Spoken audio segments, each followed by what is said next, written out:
Good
evening, everybody. Welcome to League of Extraordinary Inventors. I'm your host, Mike from Faraday Research. Welcome to the show. It is Free Energy Friday. Somebody's got a really loud background noise. Is that you, Bernie? Somebody did. That was good. That definitely wasn't me, but I love the new intro, and I love that that's muted now. Oh, thank you. Okay. Yeah. Welcome to it's Free Energy Friday. Welcome to the show. It's Friday, February 20th, 2026. Welcome to the show. That's my new intro music. Actually, I purchased years ago. Just a quick little story here. Years ago, I used to make my own bumper music for my conspiracy show, and I stumbled upon this awesome software that I used years ago, and I decided to buy it again. And the software is called Reason.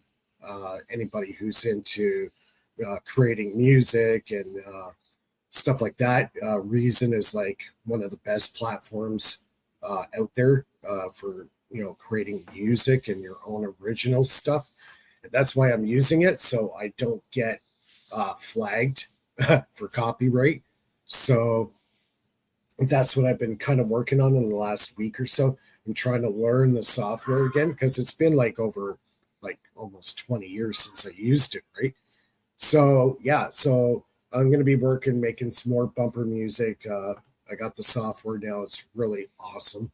The subscription, I think it's like $20 a month, and you get full access to all the plugins, all the they got refills of sample music and all that stuff, and you can make some really neat stuff. So been playing around with that. And to boot, working on the battery stuff. That's an ongoing process. I'll talk about that later in the show. We have Nathan on tonight. We got Mr. Philip in Montreal. We also have Elijah joining us tonight. San Diego. Philip, your background noise is killer. Yeah, like there's a TV going or something. It's really overpowering. Yeah. So I guess we'll get the show on the road.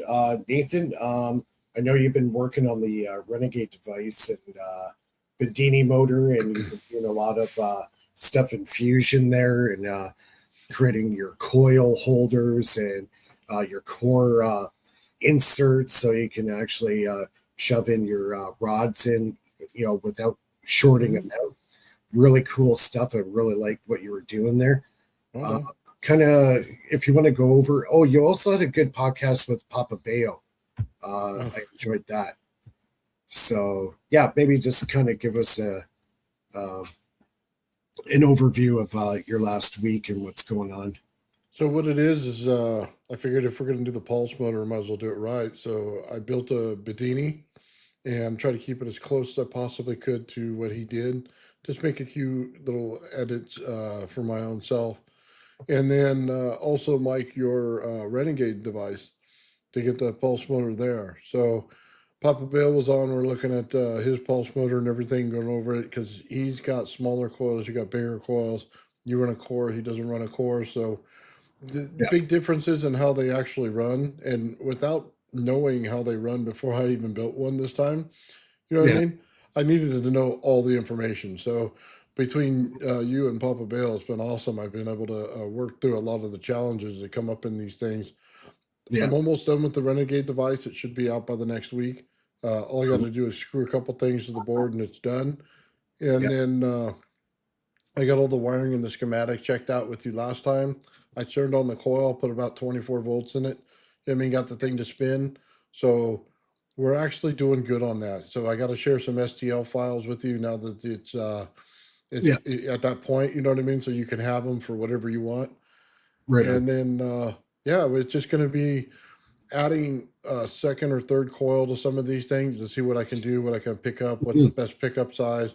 I want to see the piezo's in action because I know with my testicle, I double the voltage in it. So I wanted to see Yeah. how it saturated the core in the, Yeah. the big core that we built with the 2 pounds. Yeah. So that's kind Yeah. of You're some of gonna. Yeah. It'll be really cool when you feed off of that to isolation transformer, and Mhm. you dump it into a full weight bridge, and then put it in the big blue cap. Actually, I have one here. This one here is 60 volts at 16,000 microfarad. They're quite large. These are Mhm. capacitor to use because they're like self-healing. So you can really hit this with a lot of voltage and it just absorbs it. I do have capacitors that can handle, what is it, 2,800 volts DC. So, they're the big oil filled ones in the gray canisters. So I got some pretty heavy duty capacitors to work with. And what will be really cool is when you put it through the full weight bridge into a capacitor, put it through the full weight bridge again, and then pump that power right back into the same battery that's running your motor, and Mm. it won't short out. And now you're going to also see a reduction in the amount of current that it takes to run your Renegade. It's going to go down. Nice. That's what I'm So, hoping for. I want to see how close it comes to over Unity, or if it surpasses it. You know what I mean? I want to see what the tweaks are that we would have to well, make or whatever. like a perfect example, I had a set. I was actually, some of my tests, I just used the small 9-volt batteries. And I would put like 6 or 8 of them in series. Hmm. They would last 6 months. They wouldn't die. So, like, I would, obviously at the end of the night, you would shut the motor off. You would, come back in a couple of days and you fire it up again. I'd go for 6 months and these things are still working. Nice. They're technically quote unquote dead, but that's the beauty of the Renegade device. You can run the Renegade off of dead batteries. So, you know what I mean? Like, how cool is that? Running an actual device to create more power using a power source that's It's technically not already dead. necessarily dead. It's more negative energy that it's running off of. Well, it's flipping it over into negative energy, right? So, Well, you're charging it and you're discharging it, and the plates in there are carrying the energy through it. But it also, once it builds the field on the inside, it allows you to push back and drive a load with it. yeah, That's the beauty of it. That's really what you're getting is the ability to drive a load out of it yeah. because it's charging Well, and discharging. yeah, because you want to keep that system, because it's a closed system, you want to have a way of tapping off that closed system in a way that's not going to kill the dipole, as Tom Bearden would put it. So in series, I would hook that up to an isolation transformer. And now I'm using the flux that's created in the isolation transformer to pull potential from that closed circuit without killing the dipole. I'm not killing it. It's running. It's doing its own thing. Now I'm able to extract power off that to do something else without killing the dipole. So Bearden talks about that extensively. Hmm. Not killing the dipole. And I So actually wanted to go into that a little bit tonight too, because I've been sure. reading about that, and that dipole is already a form of asymmetrical regauging that is structuring what he calls virtual particles in the vacuum fluctuations. So the Mm, cross product of any charge is not just your zero vector, 0 point, but it's also plus a sine wt, and that is from the oscillation of all charges. And so what we're accessing is basically all those little transient fields through the dipole that is structuring that into a magneto-hydrodynamic flow structure of the wheel within the wheel within the wheel, as seen on Martin Fleischmann Memorial Project. right. And he talks about time reversal zones, specifically on the positive terminal, or in elemental transmutation or cold fusion, you're basically converting time energy into expanded spatial energy. So you have a low density energy spatially, but you have a high density energy in the time domain, because your delta E times delta T is equal to your constant H. And so basically, when you work on these displacement currents switching at a high frequency, right, of your dielectric field, that builds your displacement current density. And we're actually getting into what static electricity actually is, because that time reversal zone is allowing like charges to actually attract. And that's truly what your motor and the Bendini motor is actually doing, that allows it to run off of like a dead battery. It's a positive feedback loop of static electricity inside of a battery through a bell boosting method. Right. Now, also too, Bandini talked about the actual chemistry in the battery that's actually affected by this field, the static charge. Now, in one of his videos, it's actually in Energy from the Vacuum series, where, the neon bulbs. So when he had one of his motors running, he had one on the positive terminal, and the ground was touching the plastic part of the battery. And guess what? The light was starting to shine. And it Yep. takes 90 volts. It takes 90 volts for that light to go on. It's a neon bulb. Mhm. So there's a field actually being created in the battery itself because of that static or, etheric Yeah. power that's going into the battery chemistry, right? It's the radiant fields. All dipoles are accessing the radiant field. Yeah, that makes total sense. Because when I seen that, I go, there's a field going on there. That was the first thing that came to my mind when I seen that. I go, he's actually polarized the entire battery with this field, which I'm looking at him going, that's cool. I've never seen anything like that. That was the first time I saw something like that. It's like, yeah, that makes total sense what he's doing. So I'm kind of So, curious. so Go sorry, ahead. can I Yeah. do my pitch, because I need to. I cannot talk the whole show. I'm just gonna listen.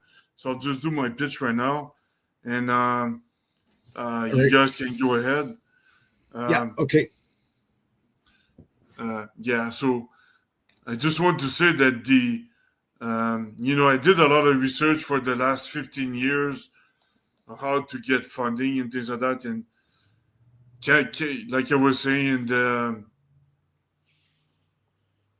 uh, before the show, like uh, Canada, they have grants, but they change it every 6 months, so it's not consistent, based on the discretion of the government.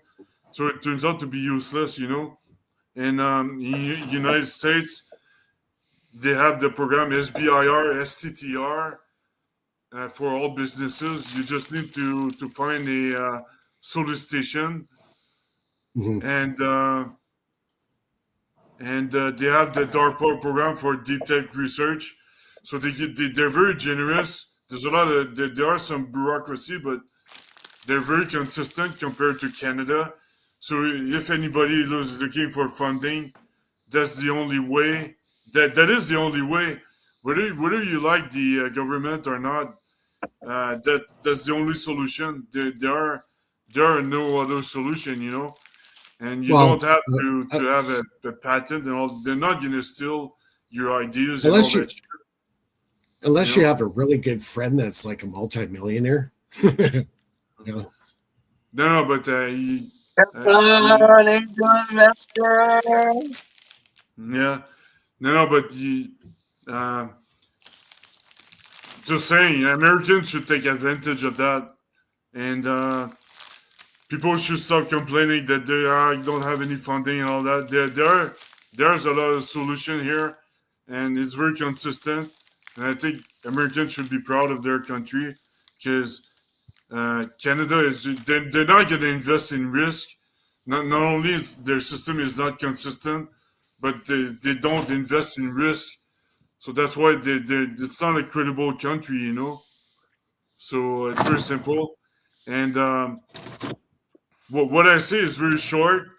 You know, I'm not going to talk for 2 hours about it, but it took me 15 years to figure it out.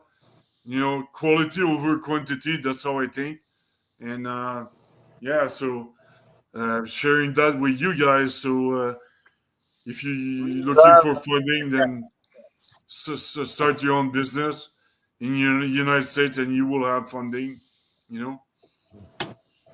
So So I kind of disagree with you, Phil, because look at what happened to John Bendini, right? And like any sort of efforts to try to legitimize it through Oh, TUV, they didn't Stanley even Wine. write a report, right?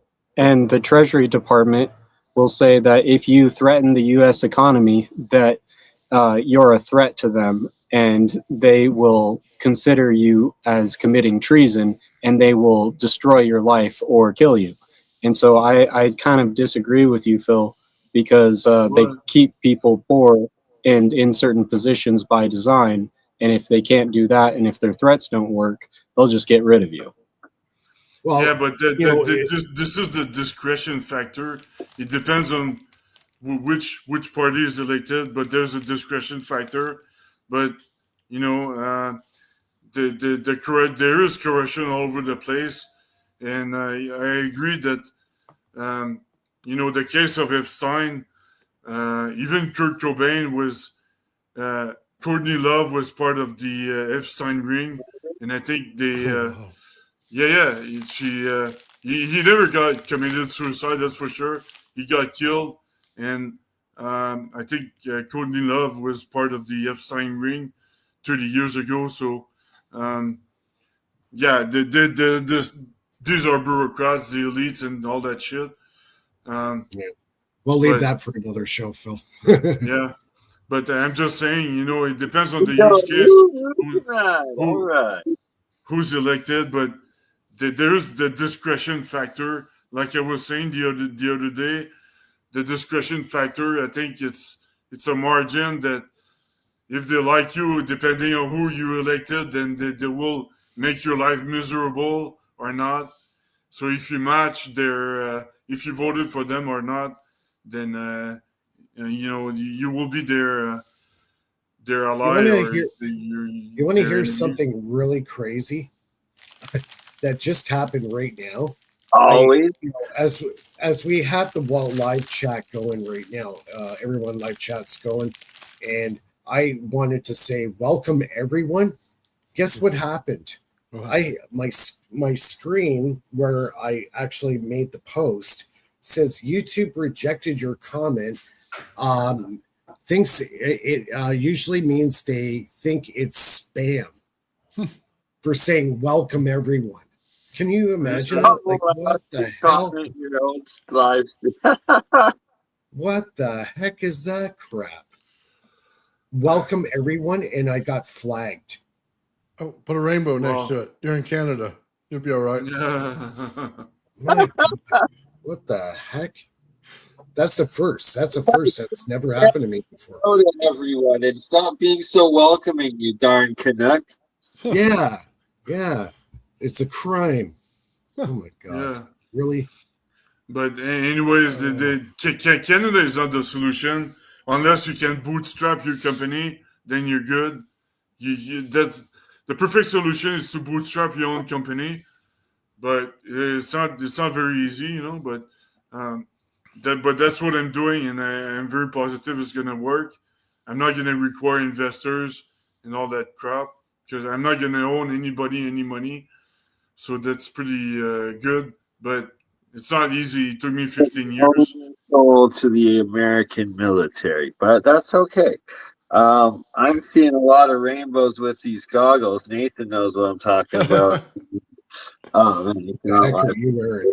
You look like you're welding or something. right. Well, and it's like it splits the light into all the different colors and rainbows, and yeah, they're interesting, but not great for podcast. You can't really see anything, so I'm just gonna mute up, shut up. Yeah, But all I can say is if they send men in blacks on me, then they better not miss their shot, man, because they're only gonna have one chance. That's all I can say. Hey, you put Phil, I that thought now you're part of that Men in Black. You know? on. You saying one shot on me? Shit. Philip in black. I'm a spy, I guess. I'm spying on you guys. MK Ultra Philip. yeah. All right, I'll let you guys go. That's all I want to say. Cheers. All right, Phil. Right on. Yeah, it's not the Uh, fact that you get funding from the government. It's what is the government going to do with your research? You know what I mean? Yeah. That's what really gets me. Some of these fields, they probably already have it, but I don't Yeah. really want to contribute to that. Yeah, but Because it's definitely a weapon. all I can say is the best way to win a war without fighting is by deterrence. So if you have the best technology, nobody will want to fight you. That's, No, Hey, that's the yeah. only solution. we Well, don't. the other thing too is everybody wants to get patents and everything. The only thing that the patents are useful is the military, because if they have, say, for example, a free energy device, what they'll do is they'll file for the patent. They'll bypass all the red tape of Section 14 of the Secrecy Act of the U.S. Patent Office.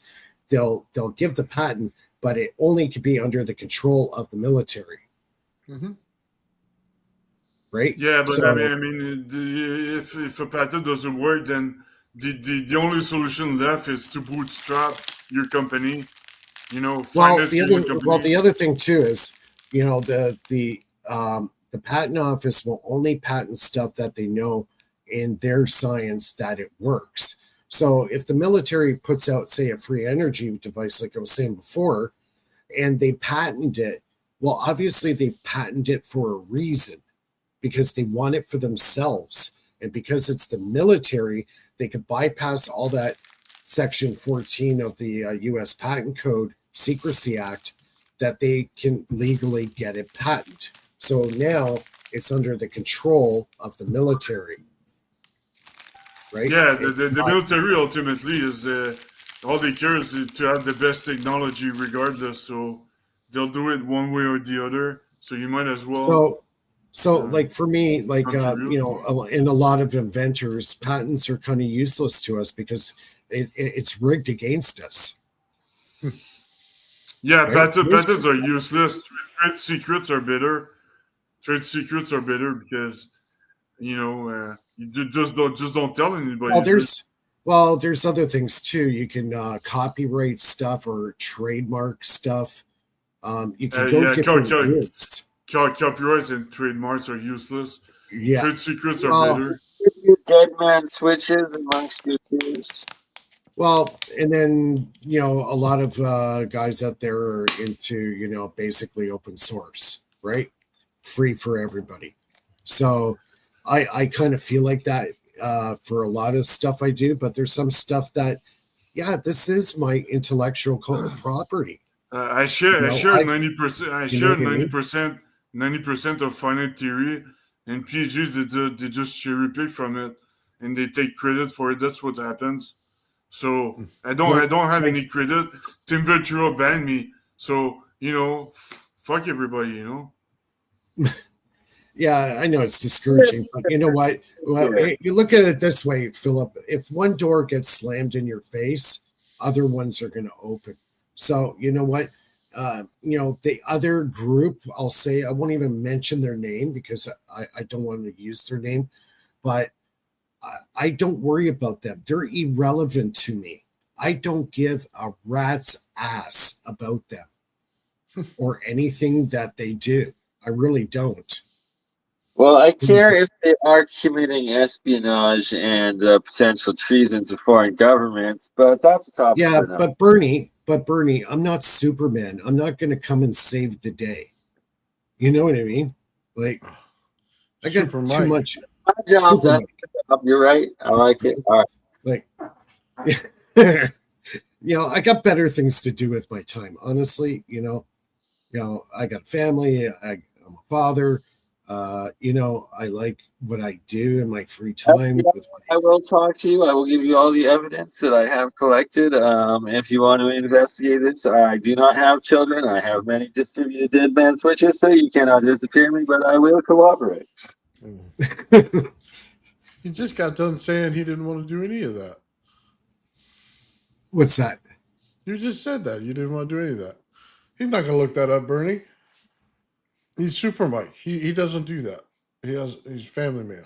You know what? I don't I'm saying care myself. about that.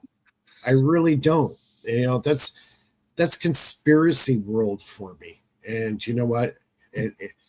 I have more important things to worry about. I do my thing. I run a show. I do my science. And yeah, that's where I keep it simple. I don't try to make my life complicated like that. We like Mike being alive because I remember when we started out, there was SUVs like trying to hit you on the highways and stuff because you were putting out a little bit too much and you got unemployed and stuff. They were interfering with your contracts. They were doing all sorts of stuff to silence you. But Bernie, I don't talk about it every show. I maybe mentioned it a couple of times in the past. But I'm not talking about that stuff every day. I don't base my whole life on, those weird things that happen. Yeah, it happened, whatever. I just keep going forward. You know what I mean? It's, if you have a beef with the other group or whatever, keep it off air because, it's not going to help anybody. Concentrate on what we do here. We talk about our science. We talk about our ideas. And that's it. That's what I want to keep this show about is the science stuff, what we're talking about. They say gossip is the least form of intelligence. Exactly. Big minds, talk about ideas, small minds talk about people. So let's keep it on the science. And yeah. So hey Mike, if it makes you feel any better, I don't have time for that stuff either. I literally don't. And Bernie knows I'm running ragged as it is. Hey, we were just building nonstop over there for 2 weeks straight, running experiments, filming. I can't wait to get back. That's right. And that's the way it should be.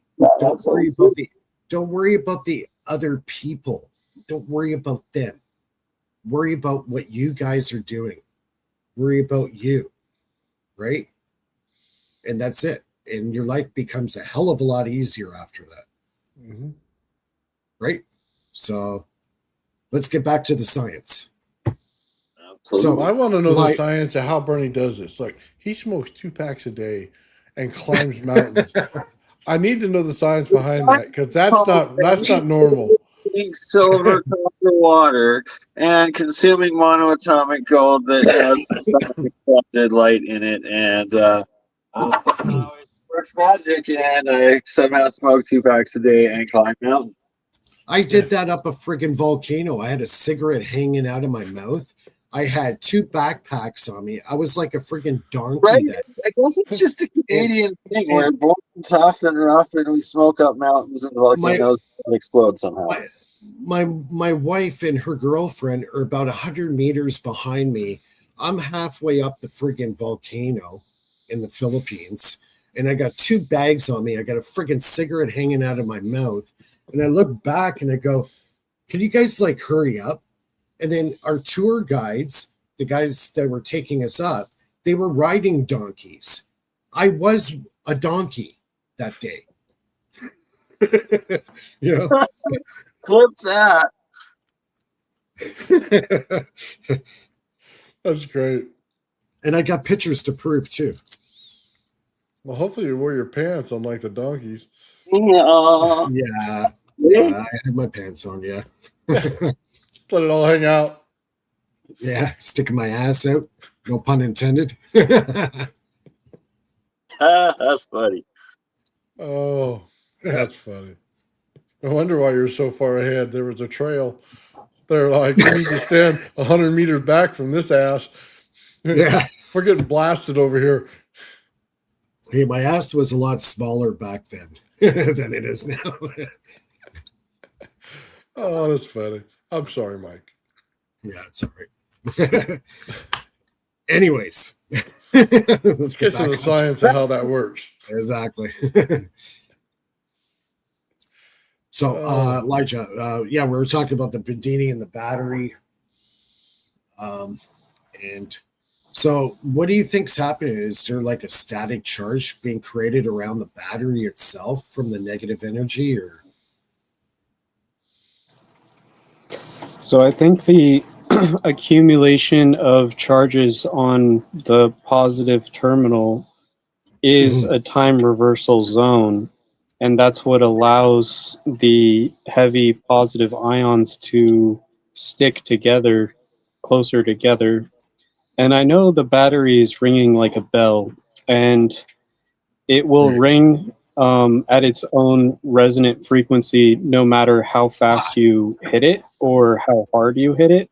Now, Actually, if you as a want matter it to of be fact- more coherent, if you want As it a to be matter of more fact- coherent and resonant, you have to time it, right? So that's what Bendini was trying to do, was time what he was hitting and trying to charge a larger dielectric field sink with a smaller dielectric field sink, which is why TUV would not share the results in the report. Right. Now, correct me if I'm wrong. I have a Tesla magnetic field tester. It gives me registers the amount of Tesla that's in the magnet. I actually put that near the battery, and the battery was giving off a magnetic field. Right.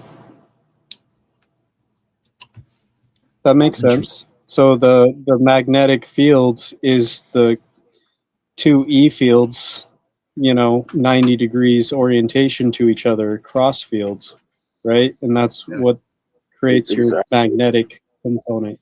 And your magnetic component is really just the spinning of the charges. And all charges will spin because it's already in a magnetic field of Earth's magnetic field.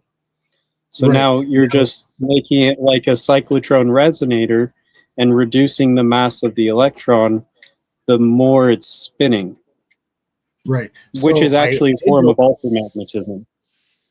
What I wanted to add to it too, after I shut the power off, it was still doing it for about a minute or two after. So when I shut the motor off, that battery was still ringing. Well, the dielectric is a key component there that he said. That's what's giving you your light bulb to turn on. That's the field that's doing it. I do it all the time. You split an orange in half, and it'll go right through the center of the orange, light up light bulbs all day long. That's your dielectric field. That's the one that's turning on the light bulbs. It's not the magnetic part of it. Yeah. Interesting. But it's the magnetic component of all of the universe that's feeding that dipole through the little It's trying to pull magnetic in. Right. Yeah, exactly. Yeah, I agree with that. Absolutely.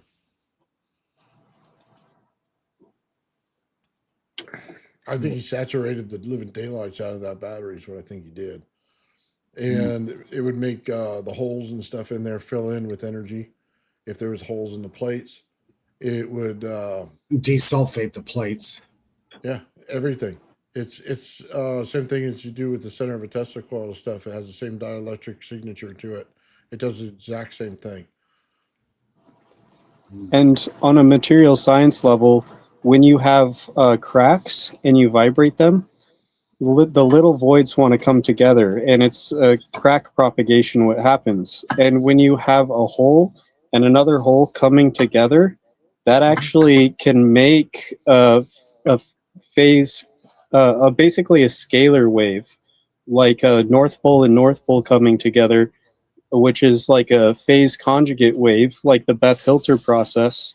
And that process will actually spit out a Cooper pair of electrons. And so the combining of holes in a type P metal or semiconductor will actually produce extra electrons out of your system. And that's why when you have a PNP transistor and you oscillate it with a voltage on one side, the load will actually see a higher voltage than the voltage you're inputting in its magnitude. And the Exactly what sun is happens. actually acting like that as well. The sun is a PNP transistor. We know you said something extremely important because Phil returns. Yeah, I thought Does Phil This was in the dark means anything earlier. to anybody. No, The sun is actually has a giant hole in it right now, coronal hole. It's shooting out massive paired Cooper pairs, Yeah. right? It's coronal hole is facing us right now on the sun. I kind of follow the sun and the activity. So what does that it's mean been, for us, Mike?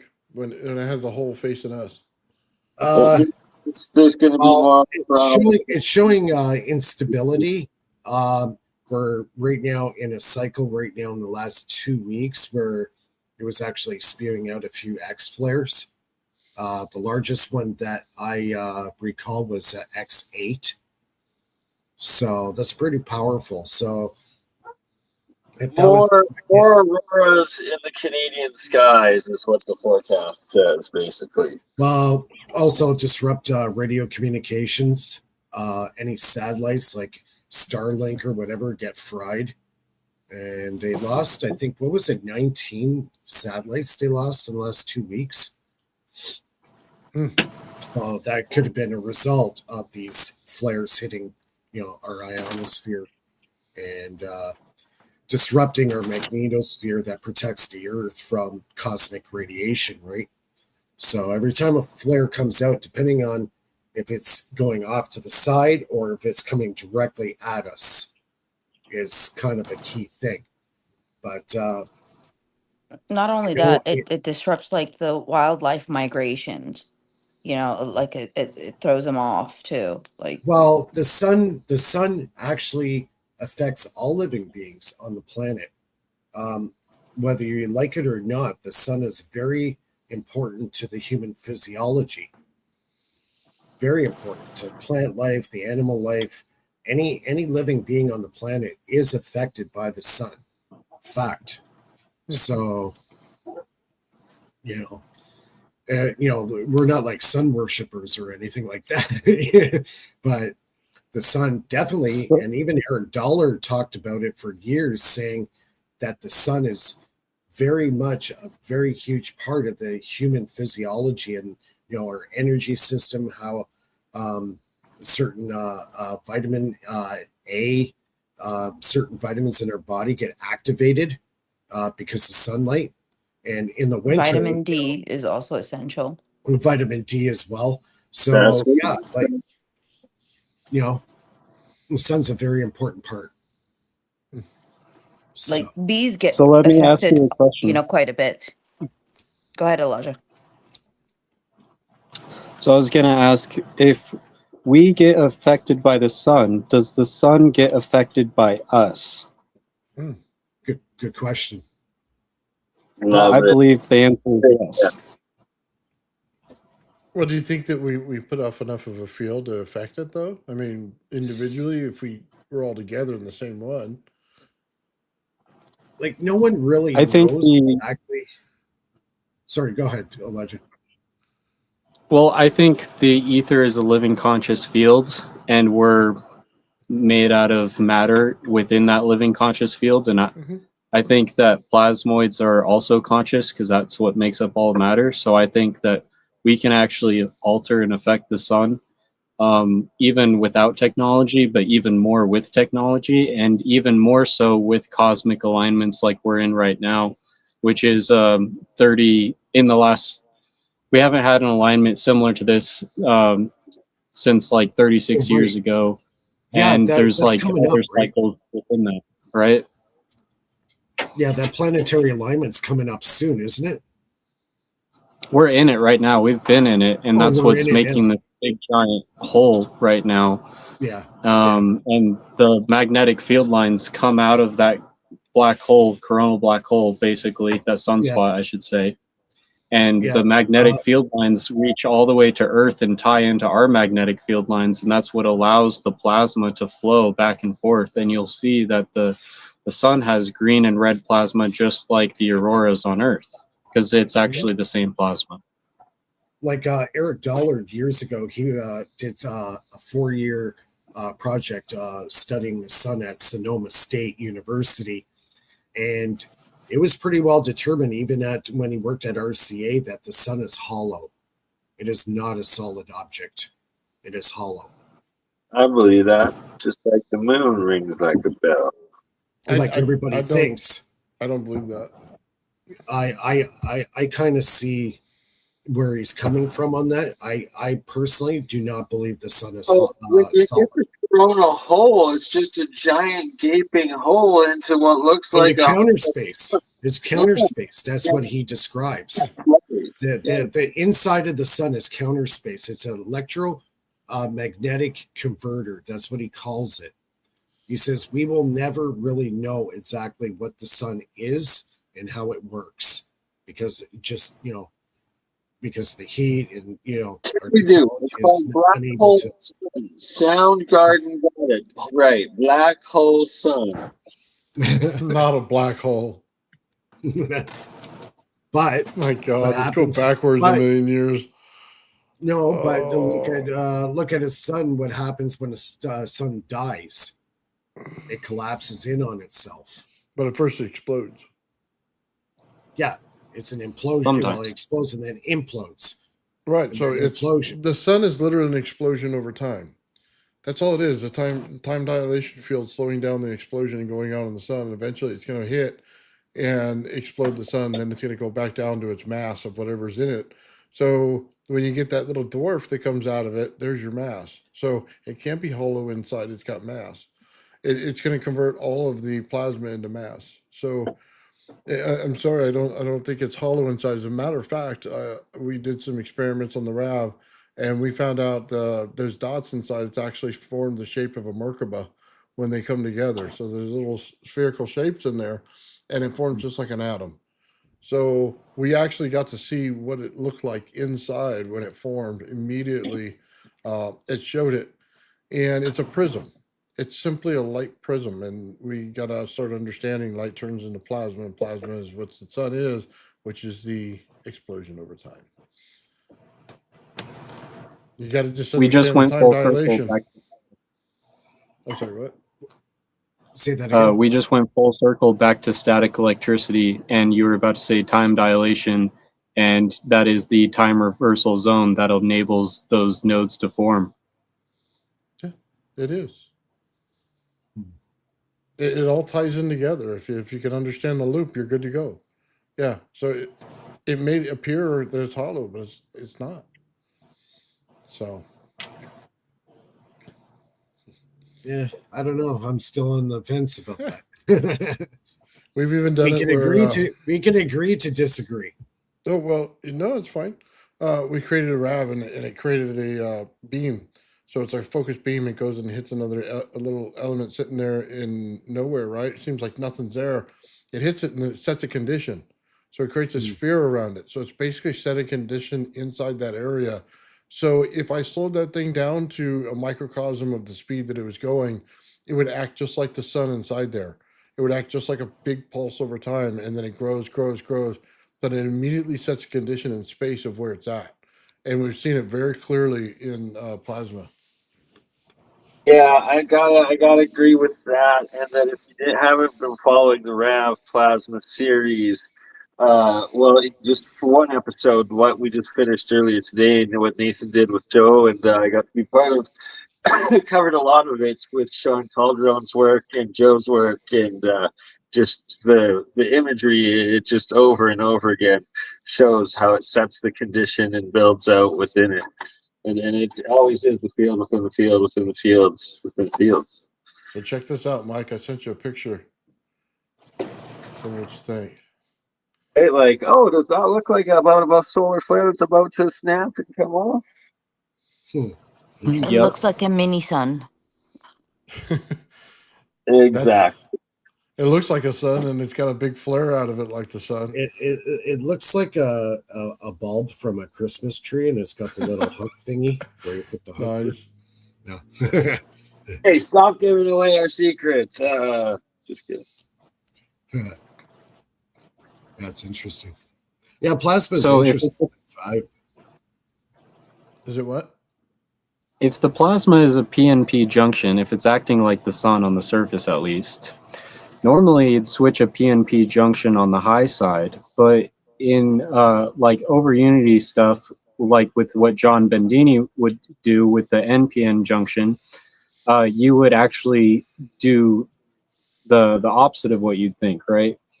So I wonder, if you basically switch on the low side as if it's a PNP junction on that surface coming out of that,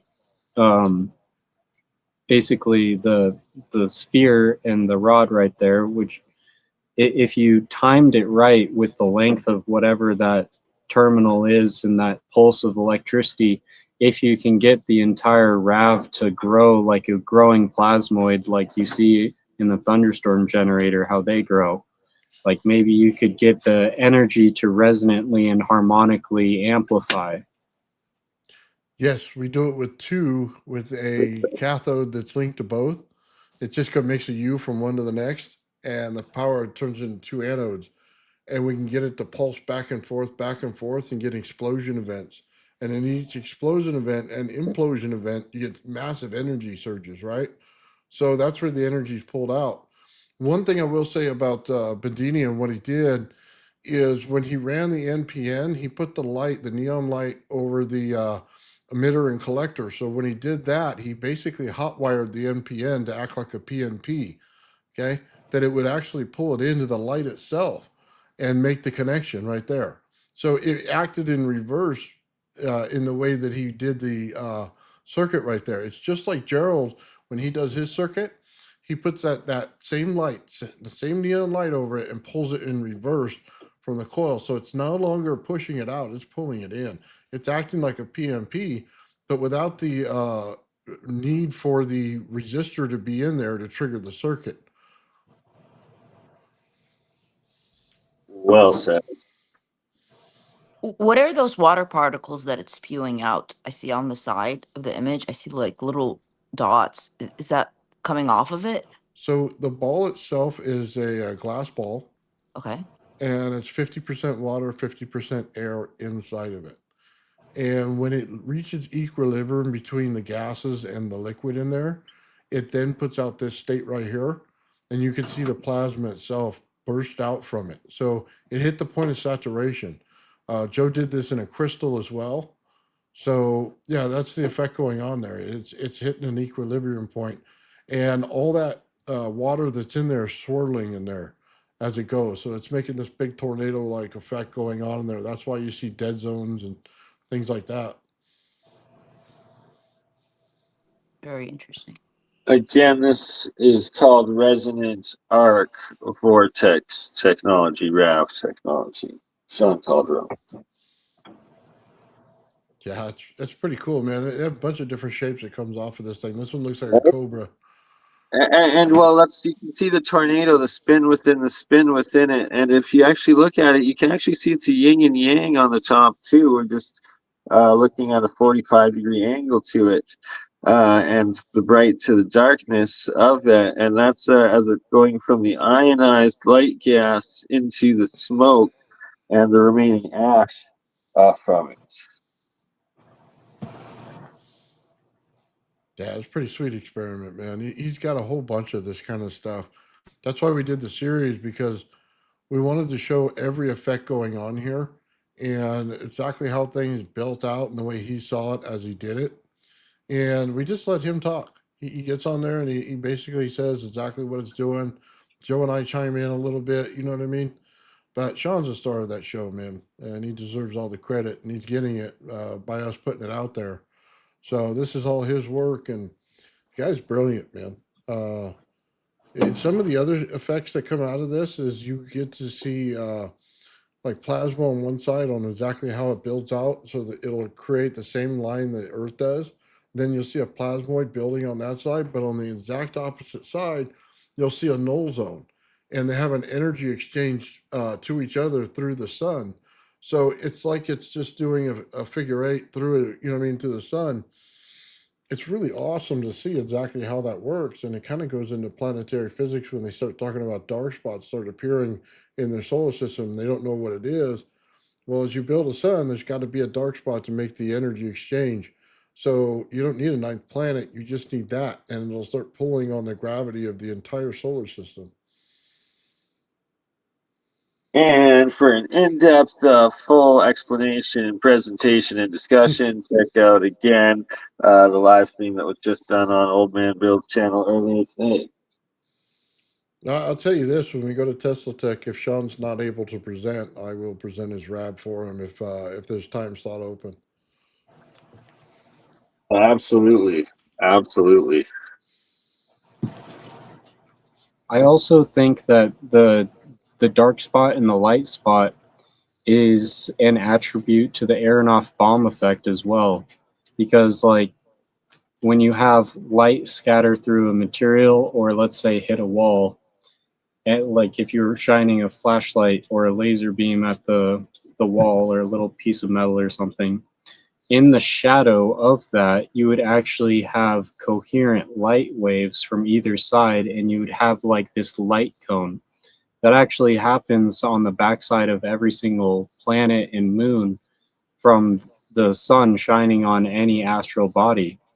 And so I think that, you know, there's these dark um, donuts, if you will, which actually are like conical in their shape as they project out. But within that, there's the almost the core of the apple, if you will, which is this almost oval-like shape of coherent light. And I think that the time reversal zones are like that coherent light with the Aronoff bomb effect. Well said. Well said. I like that. So I put up another picture, Bernie. I don't know if you can put that up. I'm on joining by my phone, so I don't have control sadly Oh, right now. And Mike, I believe, is out for a cigarette, so we're gonna have to wait a moment. My apologies. I gotta for next week if I'm not back at your place, so hopefully I have better internet figured out here to get onto uh, the computer. I just want to show Elijah the effect. I think he'll find it very interesting on how the plasmoid builds out on the one side and the dark zone builds out on the other. And you see the Absolutely. Rav right in the center. Dude, it's an astonishing picture. Mike, So, where are you? We know you're watching this. Get back in here. yeah, it's. I mean, some of this stuff, man, you can't make this up. I couldn't believe some of this stuff when I saw it. Right? Oh, I know. It's just every time Sean like experiment dumps the photos and videos on us, it's just like, oh, Yeah. it's amazing. So Have you yeah. guys heard of the Golden Dome that Trump is, by the end of his term, he's gonna it's like a dome that's supposed to protect the United States from any. Missile shield, yes, we've heard of the missile shield called the Golden. Well, I mean, it's kind of interesting. It's still going to be energy in energy I'm form back. that, Sorry. you know, is going to Oh, encase the skies. I'm back. Sorry. Yeah, take a look at this. So you see the plasmoid bundle at the bottom on the left. Look at the top to the right. Right across from it is the dark zone.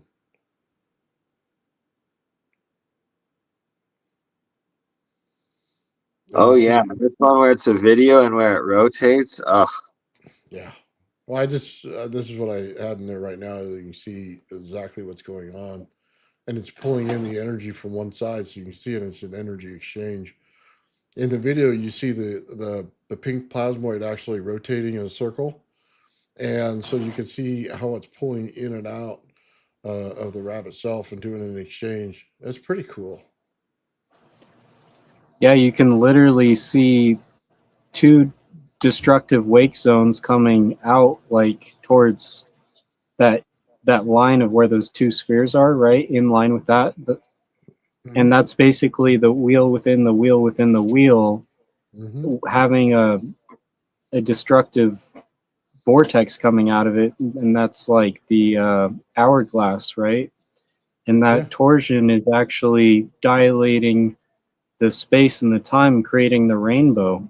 And that shadow is part of the Aronoff bomb effect of all these layers of the light actually coming together within that rainbow and even where the rainbow stops. And it almost seems like there's deep infrared on one side, and then on the other side is the protium n equals 2 harmonic with ultraviolet, because that'll only show up in cameras. Like, are you seeing that purple sphere with your eyes and that bluish hue, or is that just on camera? oh, yeah. From what I That's know, it's in person. But I mean, we only could see it on the camera. We get it from Sean. yeah. So So that means it's below the visual spectrum. It'll be either above 750 nanometer or below 450 nanometer. So the visual spectrum that we could see is actually very narrow. So I know this So from creating this. I can actually see the satellites when they build out. I'll see them in the air, but then you get some of the effects of the camera. You can only see through the camera. yeah, when in the summertime when I was attracting those orbs into the photos, I couldn't see it with the naked eye. Talk about certain things, Michael. What's that? Just kidding. I was just trolling you about not talking Oh, about certain things. But if you want to talk oh. about your orbs, let's talk about Mike's orbs. Mike's orbs. Mike's orbs. I like how you said it. Mike's orbs. No, it's what's actually visible in the visual spectrum. There's a lot of people have been talking about that, not just me. So if it's below 450 nanometer, we can't see it. If it's above 750 nanometer, we can't see it. It doesn't mean it's not there. It's just our eyes are not capable of seeing it. But our cell phone cameras can. So that's pretty cool. Absolutely. And that in some of Mike's orbs, there was both dark light and white light, right? You had both ends of the energy light spectrum in Mike's orbs. I could see Mike out there in that little Indian outfit dancing around for those orbs. doing that. He said the rain came. I figured he did a rain dance.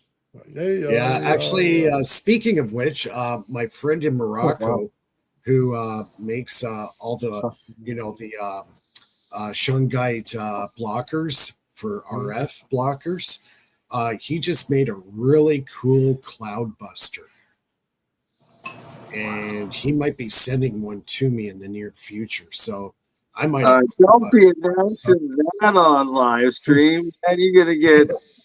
Jeez. We'll be fine.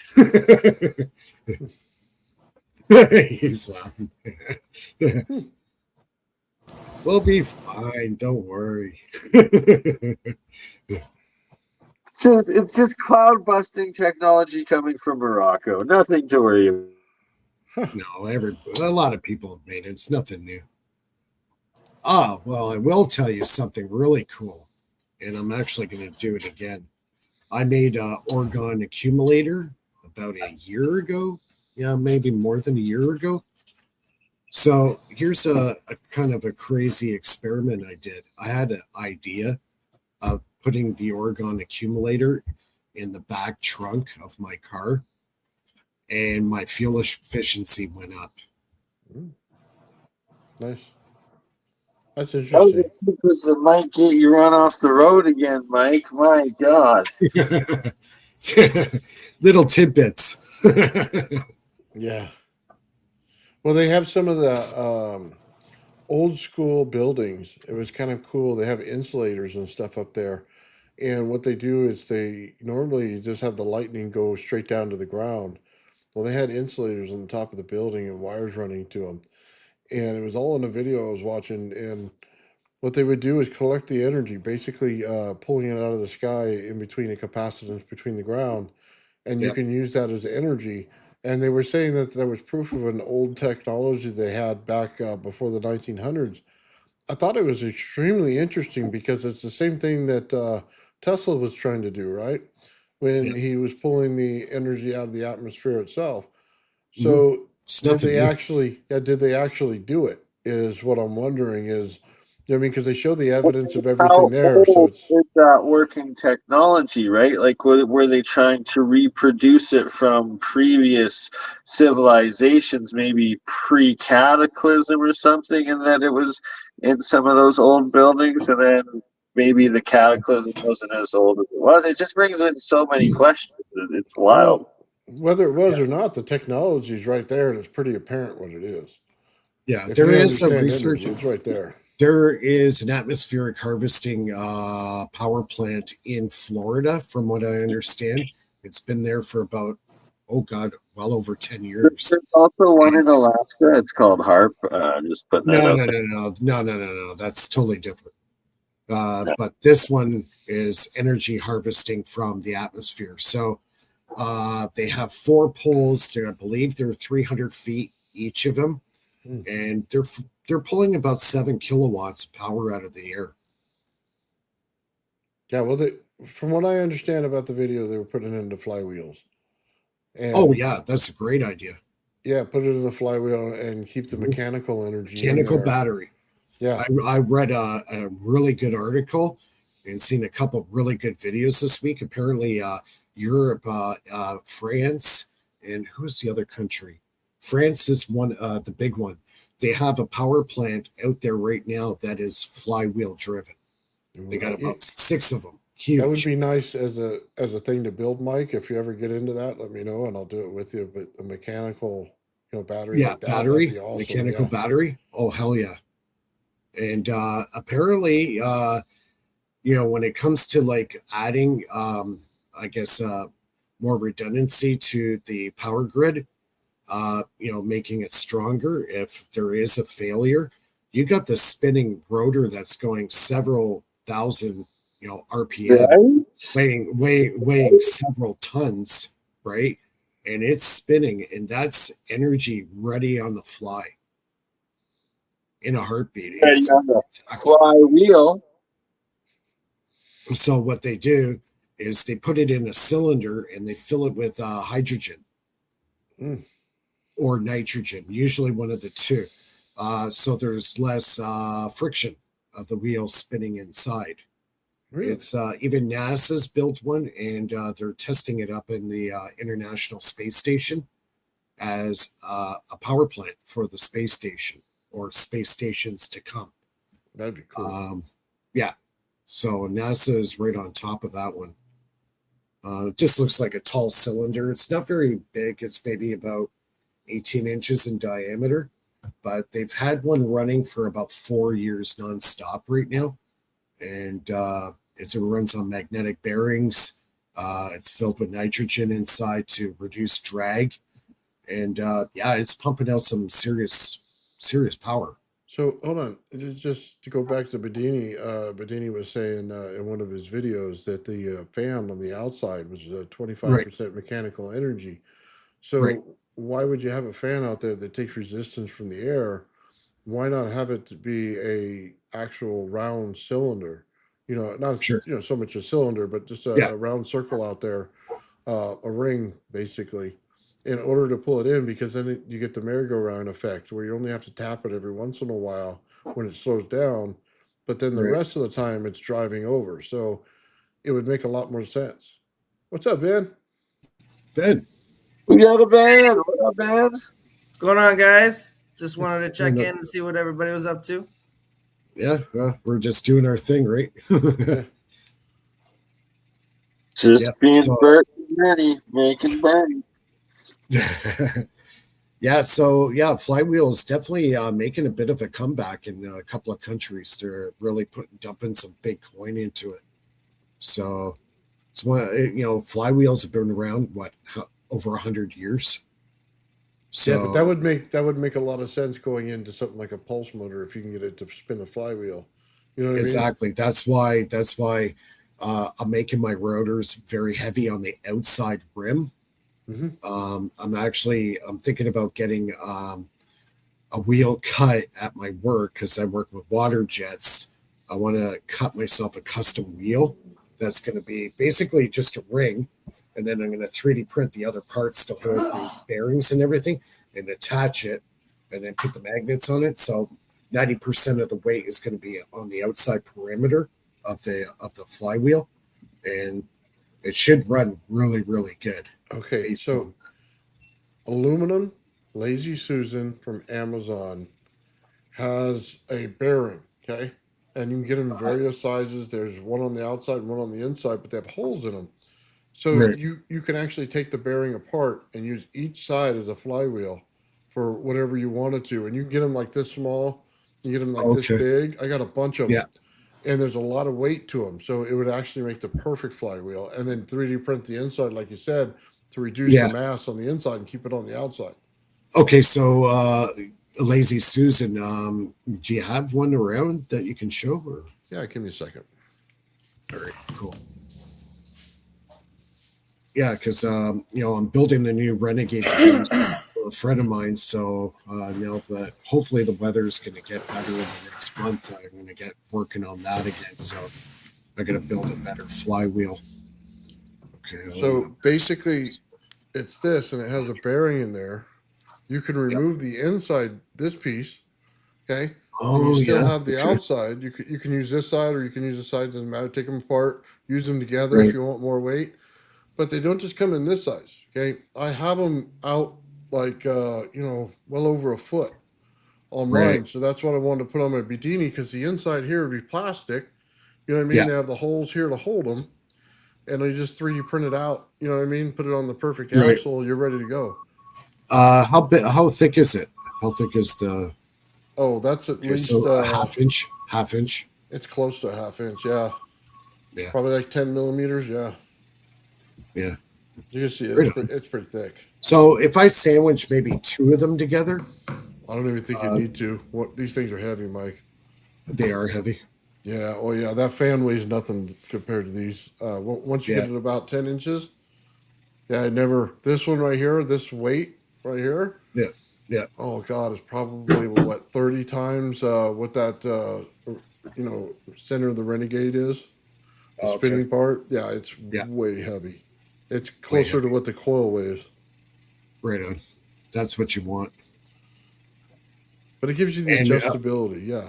Yeah. Now, here's the thing interesting about flywheels. When you get them up to high speed, and if you got them, say, in a sealed container or a vacuum chamber or whatever, when you get a mass spinning at high RPM, it takes very little energy to sustain that power.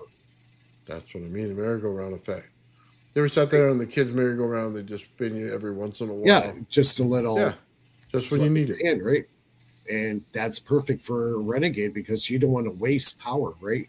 You rather use that advantage to keep that mechanical motion, and then you have your pickup coils going all the way around.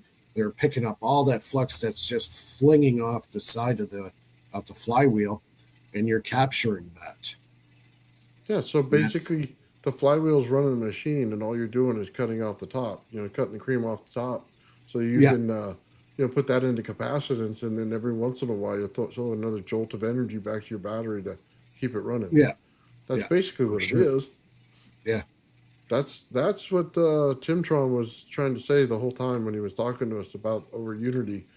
That's how Yeah. he's doing it. Yeah. Yeah. Flywheels are a big thing. Yeah. Inertia. Mhm. Inertia is free energy, right? Yeah, Get something spinning really fast. You have potential there. And if it's got mass to it, it's got power behind it, and that will create amps, that's right. right? Yep. So that's where you get your mechanical gain back into the system. Yeah, we're on the same page there. That's why, again, I have some of these and I wanted to use them instead of the fan. I do have the Yeah. fan. I bought it. I'll put it on just for looks, but then I'm going to take it off when I start testing and really get to the point. So I guess you could say in a pulse motor, size matters. Yeah, I love that, Mike. 12 inches or nothing. I love it. Got those big coils and 12 inches with them. Yeah. Oh, that's awesome. Yeah. Right on. So I've worked with a lot of that stuff, the flywheel effect. I still think it's very valid in the pulse motor for sure. Yeah, well, I'm So, hoping to find out. Absolutely. like Bandini says, your wheel, when you spin it by hand, it should spin for about 5 minutes before it stops. How many? If it, well, at least 5 minutes, he says, then you got a good wheel. Yeah, So good that bearings. tells you got to have good bearings, got to have some weight to it. When he was using ferrite magnets, they got a bit of weight to them, or even ceramic ones got a bit of weight to it. So you got that on the outside edge of the wheel, that will help create that flywheel effect, right? Oh, yeah, So well, I got that on mine. Look, yeah, I put so exactly what he did on mine. yeah, You see it right so there. so you probably got about 4 or 5 pounds just in the wheel. Oh, yeah, those magnets weigh a lot, man. That Bedini is Yeah, awesome. yeah. And when you get it up to say 300-400 RPM, it takes quite a bit of force to stop that. Yeah, it would rotate quite a bit.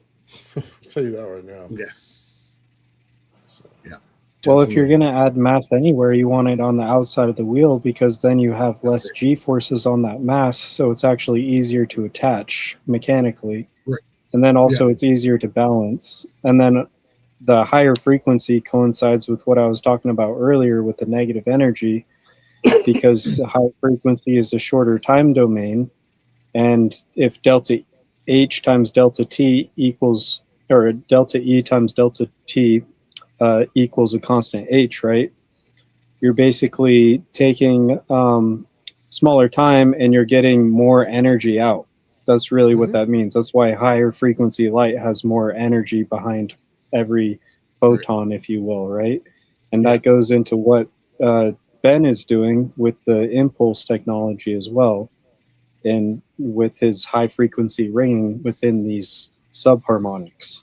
So they all coincide together with how they work on a physics level. yeah. The Jewel Thief circuit. Yep. Absolutely. Yeah, I've always been a big fan of the Jewel Thief circuit. It's a very Absolutely. circuit, to be honest. Well, I first learned about variations of it from Takeshi Foundation like 12, 15 years ago now. And it's a key part of how the Magrav coil system works as well. Yeah, I mean it's in the practical guide to free energy devices for a reason. Multiple people have utilized it, and unfortunately, those devices usually end up getting sold. But Yeah. it's not that hard to understand. The basics of it are pretty simple. So Oh yeah. Yeah, I've built quite a few Jewel Thief circuits. And, a lot of what's going on in a Jewel Thief is actually happening in a Renegade, but the only difference is, instead of using a transistor, I'm using a make and break switch. right. I'm actually looking for that transient. I want that transient because Yeah, you're using a I rotary pulsed waveform as opposed to the superimposed waveform, which is what you yeah, get with the spinning magnet. Yeah, and that's why, like, mind you, Tesla didn't have transistors and all the fancy stuff switching that we have now, but that's why he really focused on that spark gap. You would actually have shaped magnets inside in the area where the spark gap was happening. He calls it quenching the spark, right? So he'd actually have these magnets specifically cut for that purpose, and yeah, he was getting huge potentials coming out of it.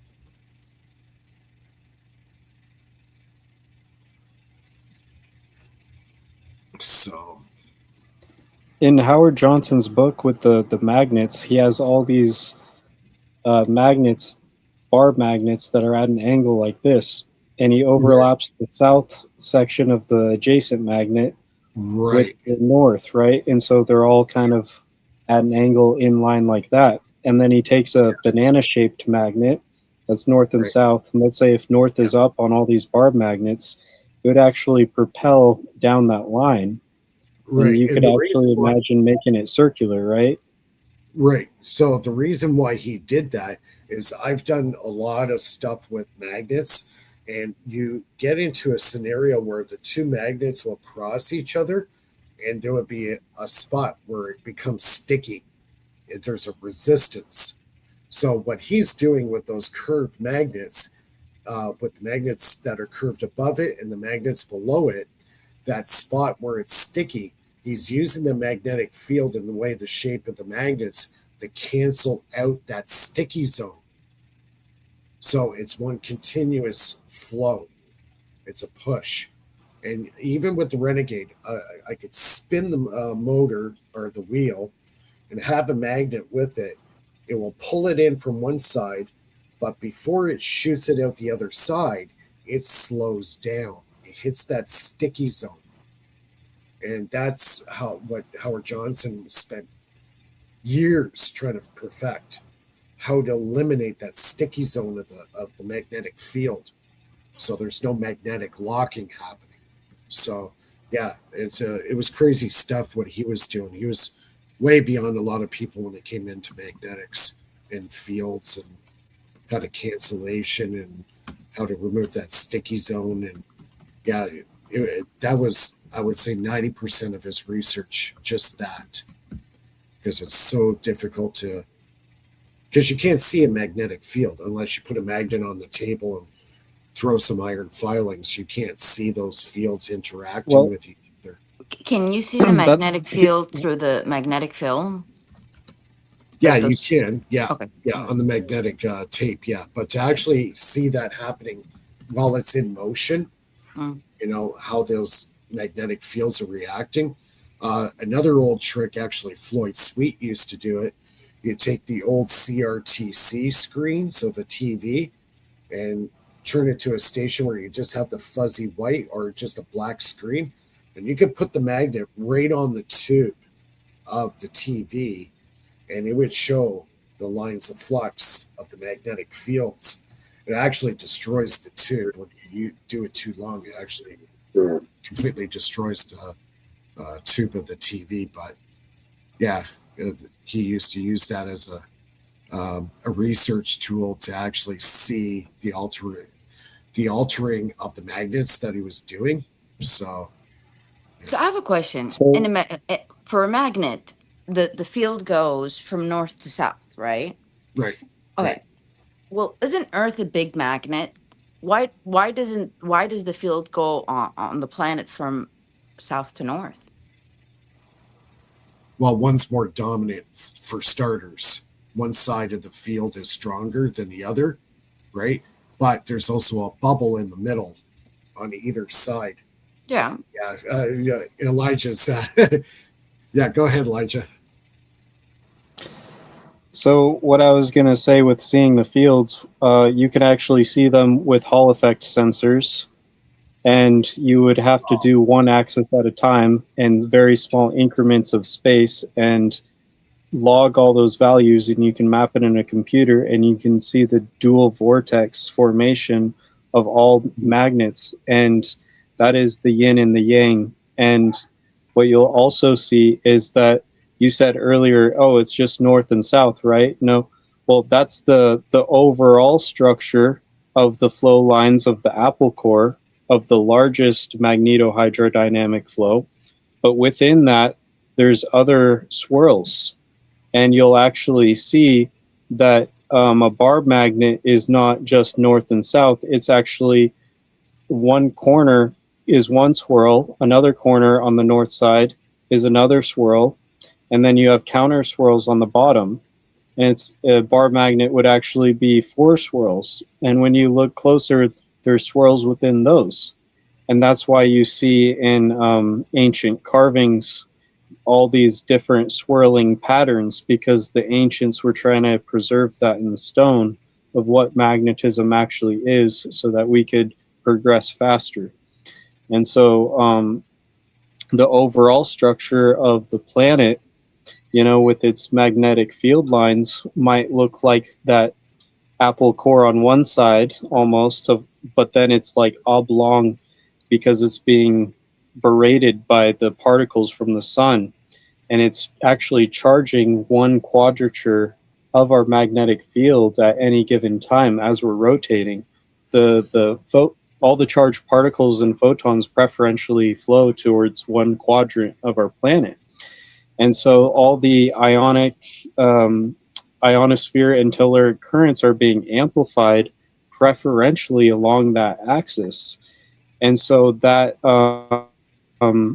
that quadrature field structure, just like that bar magnet, if you will, if I were to oversimplify it, one set diagonally gets amplified and is actually stronger than the other. And at some point in the middle, they cancel. And that's kind of where maybe some stickiness might happen, if you will. It's almost like the center point of the longitudinal axis of a magnetron, if you will, where all the particles want to like shoot through, is where that convergence zone is. It's like the middle point of a dual saddle. It's a divergence collapse. I know Ken Wheeler talks about this, where basically the strongest part of your magnet is on the outer say it's a ring magnet. It's on the outer diameter of your magnet. That's where the strongest point of the field of that magnet is. When you get to the center where the hole is in the middle, that's where the divergence of the dielectric is collapsing there. And that's why there is no magnetism there. You might think there is, but there isn't. It's actually I disagree with that, because when you play with iron filings and magnetic sand with those types of magnets, where it moves the most is right in the center, where you're saying there is no magnetism. But if that was the case, there would be less movement, not more movement. But in fact, they're being accelerated through that hole the most right there. Yeah, because Ken Wheeler showed a couple of experiments, and it showed most of the magnetisms on the outer diameter. And he had a really large, giant super neodymium. So I guess what I'm saying is field superimpose, just like the triple point of an AC generator. It's super hot right there in the triple point, but you're going to measure basically like no energy. But that doesn't mean there's no energy there. Yeah, there's a spin there.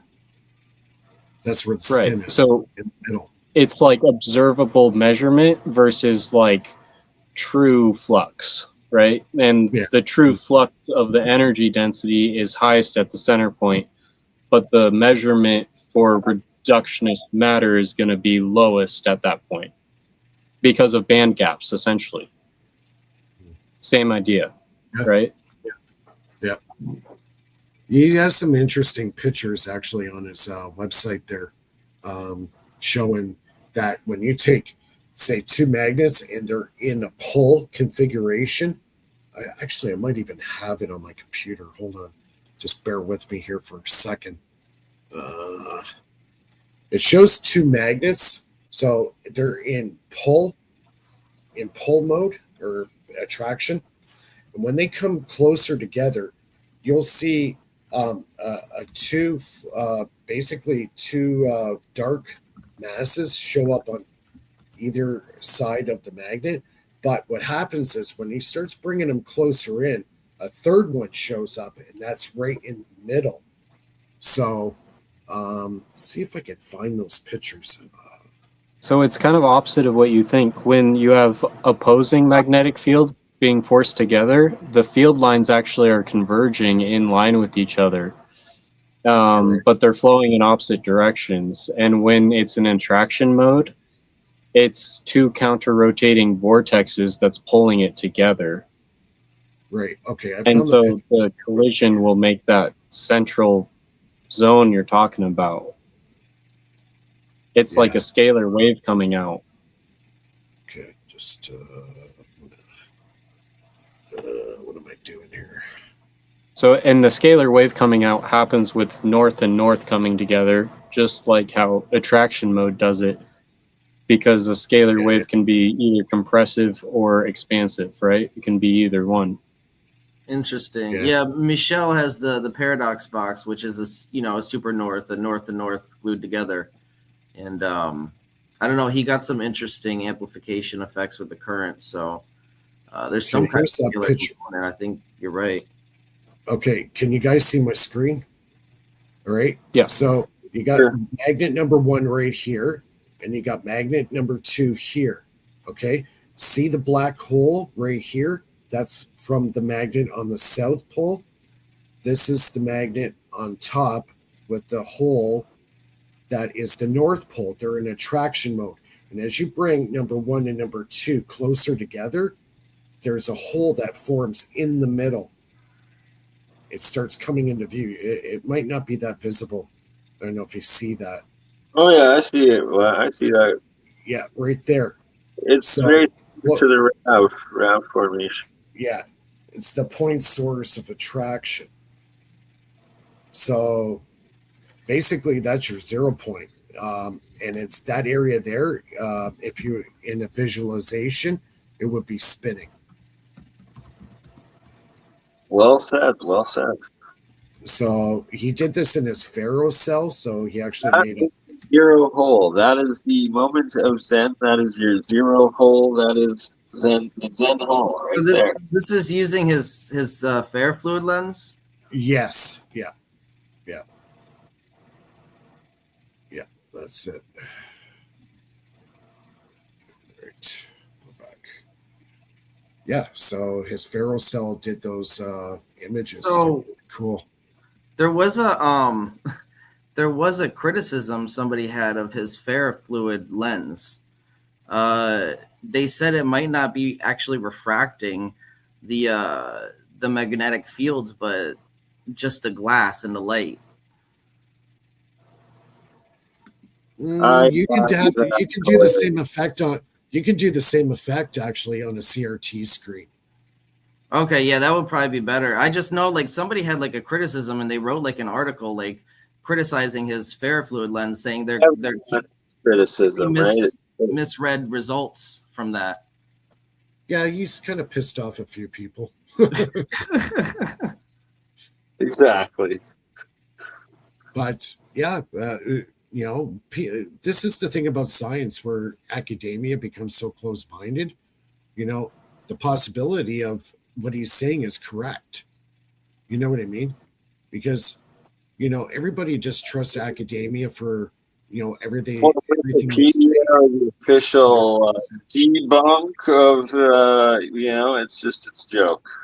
Right. And if you don't believe academia, whatever you believe in is pseudoscience. You know what I mean?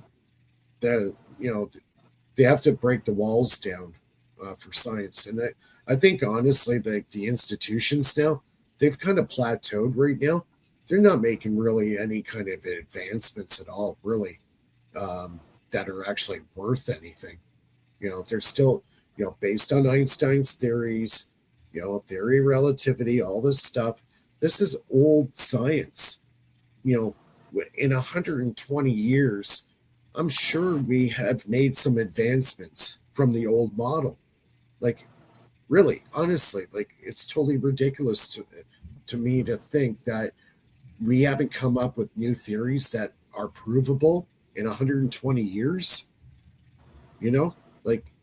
But academia says no. Einstein theory of relativity is everything. You know, no, I don't believe that at all. I think I think But we've Tesla advanced thought Einstein was a more quack. than I think we've advanced way more than we think we have, like, on the realms of like sci-fi stuff, like what they feed us. But the truth is a different, thing. And anything that gets leaked from whomever, they just either disappear, they die, or, Yeah, yeah. So like those guys working on those fusion reactors. What? How many engineers were murdered or whatever? That happened there a couple months ago with that one guy that was working on a fusion reactor, and Yeah, he they have a head of MIT's fusion reactor that got murdered, and then there's actually another scientist that was part of the oh my god, the one satellite up there that's all powerful one. Anywho, he got murdered in LA a few days ago, and that was oh pretty really? Yeah, sad. Another February one. 16th, Curtis M., astrophysicist, got Correct, murdered correct. on his doorstep. See how this system works. Oh So that's how it works in America. That's yeah. what happens when you keep the secret sauce behind your Exactly. inventions to yourself. Open sourcing it really is a level of protection. Not To a really. degree. PSG will steal your ideas and take credit for it. I mean, Nobody's gonna remember there's a you. way of open sourcing the science though and protecting yourself while still keeping some things to yourself, for eventual privatization. But I think, like completely keeping everything secret, that puts you in danger because you're the only one who knows the secret behind and makes you a target. Yeah. I put 90% of my theory public. I got nothing from it. PG stole my ideas. Tim Ventura banned me. It doesn't work. And I mean, it might be a little bit different for theoretical physics, though, rather than like what I'm doing with the rodent coil. But I can understand your frustration.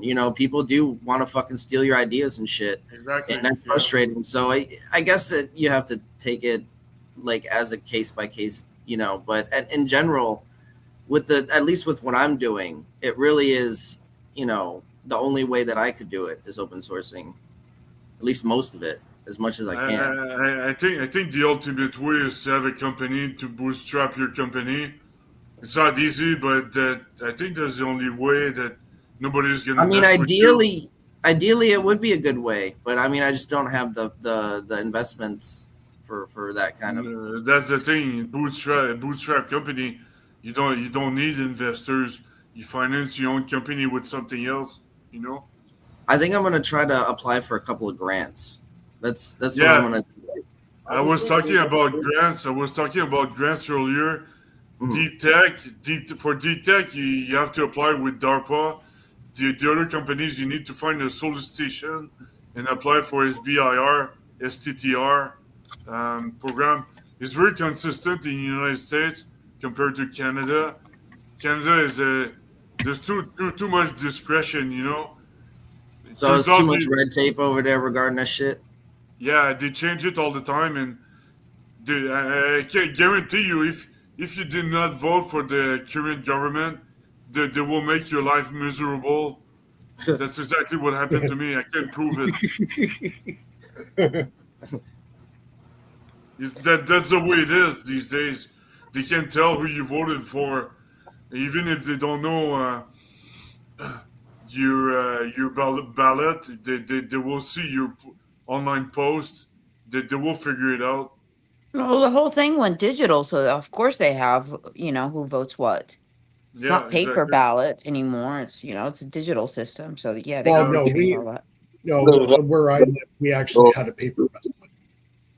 Oh, No, in no, Canada, okay. no. In Canada, they still use the Dominion voting system. Yeah. which is Venezuelan based, correct. Yeah, and we didn't fight against it. We didn't do anything, so we're stuck with it. What's that you're showing, Bernie?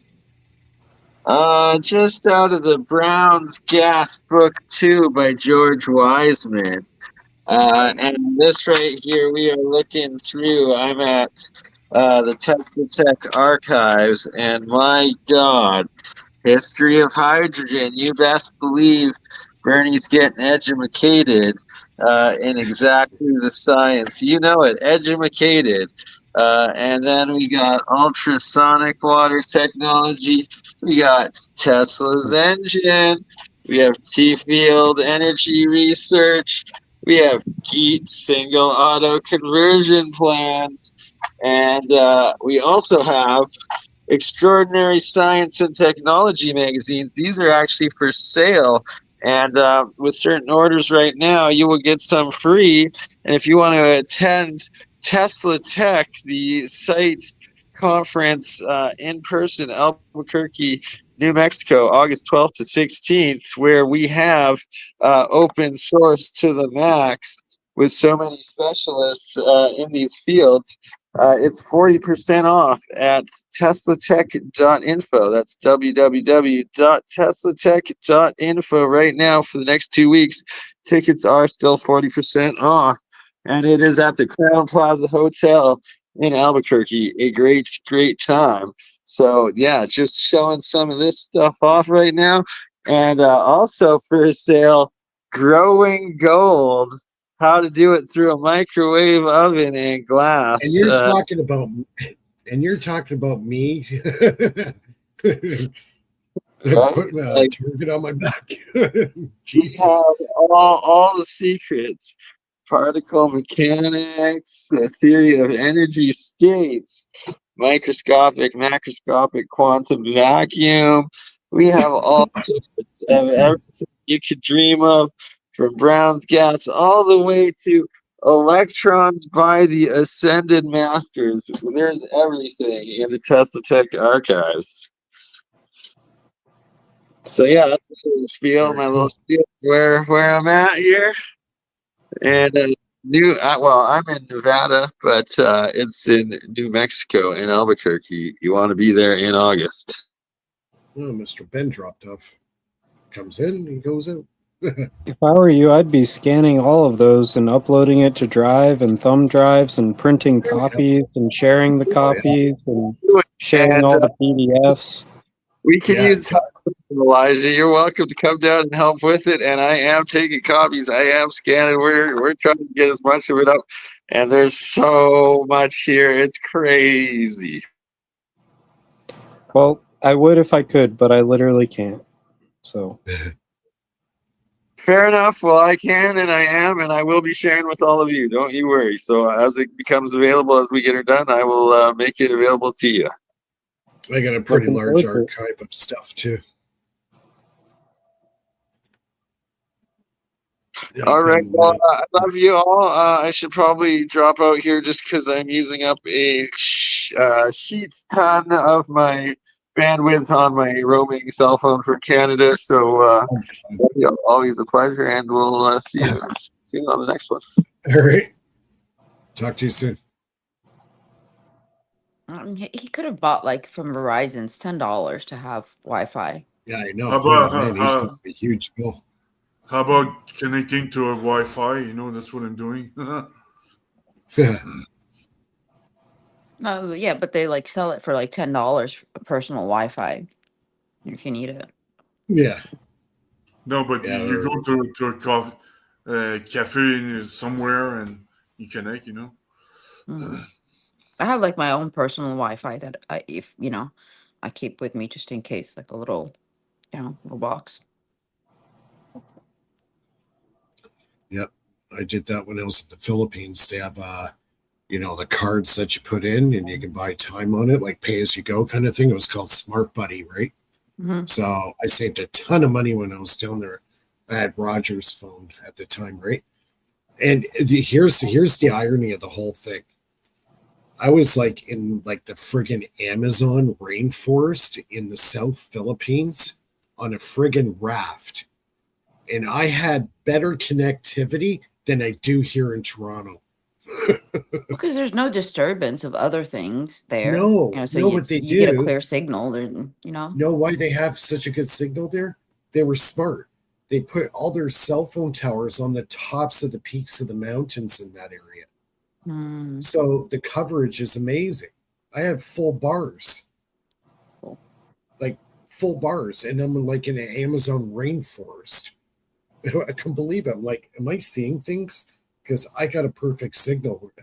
you know, Very now I'm cool. on a raft and there's friggin' gators going by and stuff like that, and I got a full friggin' signal.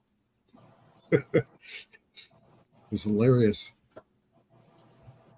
So sorry, I don't understand. Mike does ask me if I'm related to Stallone, Sylvester Stallone. Who's Stallone? Sylvester Stallone. Why is that? I don't see how you look like Look, Sylvester Stallone. look in the comments. I have no idea which Stallone I he's don't talking know. about. Is he making comments about your gray hair or something? I don't know. Or I, is it the accent? I don't know. The accent. it's funny. Stallone does. Yeah, that's where good Stallone point. doesn't have a French accent. Sorry, I don't Well, I see mean, I the know he doesn't, but it's just similarities I there. don't know, like what he's comparing, but yeah. When my skin gets darker because my skin get darker very fast when I'm in the south. Yeah, And people my ask skin me is really dark too. people ask me where I'm from, and I keep saying, "Oh, I'm from Brazil," or something like that, and they believe me. You're from Brazil. Yeah. No, but like my skin, by the end of the summer, I'm like really really dark. Like I'm European background, right? My skin goes really dark. Yeah, exactly. My Yeah. wife, my wife and my daughter, they're whiter than I am, and I'm the white guy in the family. My wife's Filipino, right? So you would think naturally she's darker skin. She's white. I'm like darker than her. It's hilarious. I bug her Yeah. about it too. Cheers. I Yeah. cannot talk too much, but cheers. I'm listening You're to you guys. Oh, okay. You're I just leaving or are want you staying? Well, no. we're almost done. We got another 15 minutes and then we're done for the night. I Yeah. stay, but we share the sound with multiple people here, so that's why.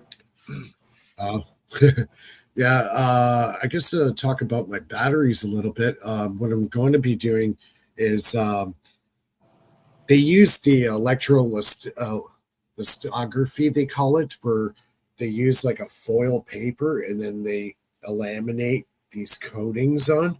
Well, those machines are extremely expensive.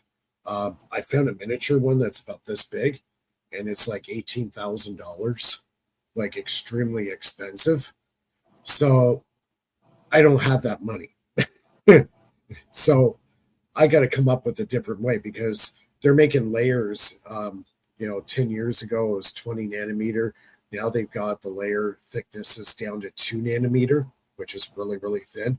So I started doing some chat GPT on ideas of actually airbrushing actual layers. So I've been coming up with some formulations to actually use my airbrush to create the layers of the battery. So, and it's giving me positive feedback saying, yeah, you're going to get good energy density. Um, um, it's going to be high voltages. You'll have very little losses. You'll have lower battery resistance, internal resistance. That's actually 1 meter I want to buy is a battery resistance ohm meter that's built for testing batteries out. So I might actually get it. It's about $100. I'm going to get one of those so I can test my batteries with the internal resistance of the battery. So I'm coming up with these new formulations. I actually have a really nice airbrush kit. And since I figure out those formulas, I'm going to start airbrushing my batteries. So I'll get each layer down to a very, very thin layer. So it'll change the whole dynamics of my battery technology. So, what do you think about that, Elijah? I think the airbrush will provide a thin layer, but it's not going to be even, and it's going to be difficult to get that crystalline structure to be really even. Part of it will be amorphous, but that could also provide an advantage because it might act more like a broadband amplifier in that zone instead of just tuning into one signal. Like, you can have more access to a slightly broader range of frequencies in that section, right? So it might not even be a negative thing in that regard if you're trying to access all the little transient fields of the environment. So it might work better than something that's more perfect, actually. Yeah, because like in realistic, I can afford a $40,000 machine or $20,000 machine that does that. So I have to work with what I have as an experimenter. So my airbrush that I have actually can do some really, really thin layers. And if I get it tuned right, or I get my technique where it's just right to make the layers really good, who knows? I might be able to get better results than I might think I would, right? So, hey, I won't know until I try. So I'm definitely going to try it because I got all the equipment to do it. So I would make a rig to where you can, similar to how a 3D printer can go X, Y, Z axis. Right. Yeah, like lock in your Z axis and just pan on the X, Y axis and just do like layer and then a set distance like from that. And because you're going to have overlap of spray, right? So you got to also time how quick it's going across. And you can use like a little motor and you can play around with all those factors of like distance away, the pressure you're going in. And you're definitely going to want like a laminar stream flow. So you're not going to want to push it with a high velocity stream out of that nozzle because that'll create turbulence and you'll get asymmetrical layering. Right? Yeah. Because I have a 3D printer, I could always jerry rig it to actually hold an airbrush and then create the G code so it does like a pattern, and then adjust it that way and make sure the Z offset is at a certain height, so the stream coming and how far it disperses, like this, will be consistent and with the strokes of the X and Y passes that it makes. Yeah, maybe I could come up with something kind of neat. And you might have to play with like how close those passes are to each other with how much of the stream is overlapping, because more of the center of the stream is more dense, right? So by overlapping the edge of the stream a little bit, you could actually kind of get the whole surface more even that way. Right. Or if I can pull it off, make it as just one swipe, one consistent right across. But that would be like more concentrated in the center unless you can design a specific nozzle that's like a fan almost.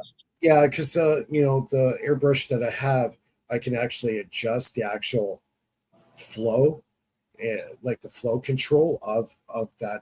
I can adjust the needle inside, how much it's going to disperse the fluid through the needle. And yeah, they're pretty fine tuned now. You can really adjust them quite well. The airbrushes are a lot better than they used to be 20 years ago, that's for sure. And I got a up-to-date one, so I should be able to control a really good flow. And if I could get it in one pass and actually get it down to like, say, a few nanometers, that'd be like right on. I might be onto something there. For a hobbyist to make a battery, not have access to, 40, 50, $100,000 machine that does that, And for the graphite layer, if you're making any of those, you can get like a really thin layer by just burning like methane and letting the soot accumulate. Yeah. You know? Yeah. Well, I have a really good recipe for graphene. I use a process of exfoliation in an ultrasonic cleaner, Right. and all I do is after I refine it down to a graphene state, then I add a little bit of India ink, and that's my binder. And India, if anybody knows what India ink is, as soon as you get it on you, it's not coming off. It's extremely bondable. So I'll be using probably the surface I'll use is a foil, a really good foil. And yeah, do a graphene layer on the foil. And then after that, let it thoroughly dry. And after it thoroughly dries, then start doing my layers of what I want to put, you know, all the different elements that we've been talking about off air. Um, so yeah, I'll try that out and see how it works. The advantage of the combustion method would be that you'd get more of a continual layer of the material Graphene instead oxide. of little specks like here and there and within that ink, right? Yeah. So one would act more like a metasilicate, which would be your version, and the other Yeah. would act more like a Bose-Einstein condensate, which would be the soot version. Right. Because like the mixture I've made, I've got it down as low as 10 ohms resist. You know, so 10 ohms not bad. I like to get it down to about 2 ohms.